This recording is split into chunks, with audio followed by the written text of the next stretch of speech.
नमस्कार, आप देख रहे हैं श्री पोस्ट लाइव। मैं हूं सृष्टि राज। बिहार में लगातार सरकार के खिलाफ जो है वो जो आलोचक हैं वे आवाज उठा रहे हैं कि बिहार में सरकार नई नई योजनाएं ला रही है, नए इंफ्रास्ट्रक्चर की बात कर रही है और पुल बना रही है, सड़कें बना रही है, लेकिन अभी भी कमियां साफ दिख रही है वो। और स्वास्थ्य व्यवस्था को लेकर अभी कुछ दिन पहले पूर्णिया के निर्दलीय सांसद पप्पू यादव ने भी एम्स का एक वीडियो जाहिर किया था और उन्होंने दिखाया था कि किस तरीके से एक सांसद को जब वे जेल गए थे उस दौरान उन्हें वहां इलाज के लिए लेके जाया गया था। तब उन्होंने इस पर सवाल भी उठाया था कि जिस तरीके से एक सांसद को जब इस तरीके के माहौल में ले जाया जा सकता है तो आम जनता के साथ क्या होगा।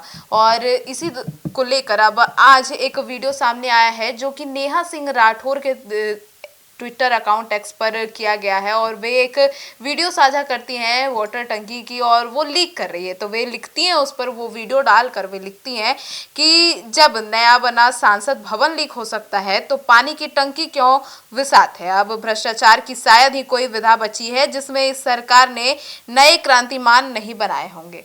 अब आप सोच सकते हैं कि किस तरीके से सरकार के आलोचकों को मौका मिल रहा है और कहीं ना कहीं मौका ही मिल रहा है इस तमाम विजुअल्स को दिखाकर सरकार की आलोचना करने का। यदि यह नहीं होता तो उन्हें मौका भी नहीं मिलता। कहीं ना कहीं सुधार करने की जरूरत है क्योंकि सरकार योजनाएं ला रही है लेकिन वह टिक कब तक रही है। अब नया बना हुआ जो है सांसद भवन भी लीक कर रहा था तो उस पे भी अब उन्होंने इसके साथ साथ ही उस पर भी तंज कसा।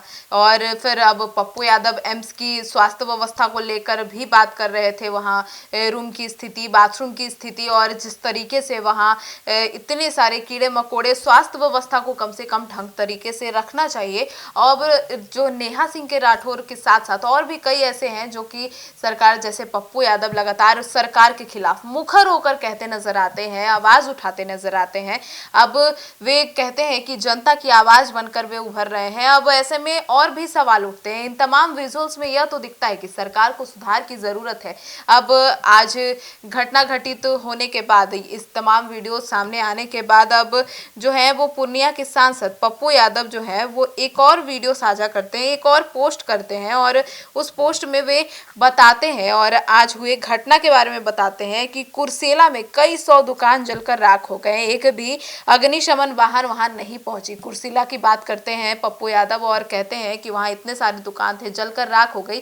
हम विजुअल्स भी आपको दिखा रहे हैं। और सम्राट चौधरी जी उप मुख्यमंत्री, गृह मंत्री बनने के बाद धौस जमाने, निर्दोषों को फंसाने, दोषियों को बचाने से रुतबा पहचान नहीं बनता। अब किसी जिंदगी आजीविका बचाने और न्याय दिलाने, उसे पहचान बनने और कुर्सेला वालों को जवाब देने की जरूरत है। वे सम्राट चौधरी पर यह जो ट्वीट किया है उन्होंने, इस पर सम्राट चौधरी से भी उन्होंने जवाब मांगा है। मतलब पप्पू यादव लगातार मुखर तरीके से सरकार के कामों पर और सभी चीजों पर नजर रखे हैं और विपक्ष की भूमिका काफी अच्छे से निभा भी रहे हैं। अब ऐसे में सवाल उठ रहा है क्योंकि पप्पू यादव लगातार सरकार के खिलाफ खड़े हैं, सरकार की गलतियों को गिना रहे हैं, लेकिन जो वास्तव में नेता प्रतिपक्ष के गद्दी पर बैठे हैं तेजस्वी यादव, वे अभी तक इन तमाम चीजों से दूर रह रहे हैं, कुछ बोल नहीं रहे हैं।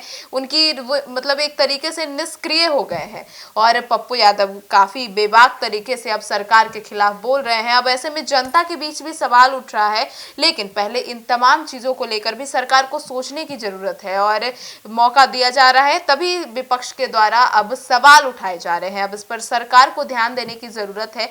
फिलहाल पप्पू यादव और नेहा सिंह राठौर ने जो इंफ्रास्ट्रक्चर के मुद्दे को उठाया है, इसको लेकर आपकी क्या राय है कमेंट सेक्शन में जरूर बताइएगा। और कुर्सेला में ये जो 100 से भी ज्यादा दुकानदारों की जो दुकान जली है, उनके परिजनों को काफी अब दिक्कत का सामना करना पड़ रहा है। अब इसको यह भी काफी चिंताजनक है, सरकार को इस पर सोचना चाहिए। अब आपकी क्या राय है कमेंट सेक्शन में जरूर बताइएगा। धन्यवाद।